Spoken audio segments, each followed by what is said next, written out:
বাংলাদেশে আইন শৃঙ্খলা রক্ষাকারী বাহিনীর হাতে যেসব গুমের ঘটনা ঘটেছে সেগুলো তদন্তের জন্য দীর্ঘদিন ধরে ঢাকায় আসতে চাইছিল জাতিসংঘের মানবাধিকার পরিষদের গুম বিষয়ক working group on enforced or involuntary disappearance WGEID। এজন্য তারা বেশ কয়েকবার বাংলাদেশ সরকারকে অনুরোধও জানিয়েছিল।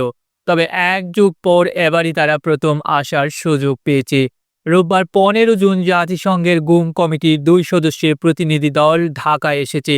বাংলাদেশ সফরকালে আইন উপদেষ্টা আসিফ নজরুল, ভারপ্রাপ্ত পররাষ্ট্র সচিব, গুম সংক্রান্ত কমিশনের সদস্য, আইন শৃঙ্খলা রক্ষাকারী বাহিনী এবং গুমের শিকার পরিবারগুলোর সঙ্গে বৈঠক করবে প্রতিনিধি দলটি। এছাড়া তারা নীতি বিষয়ক আলোচনায়ও অংশ নেবে।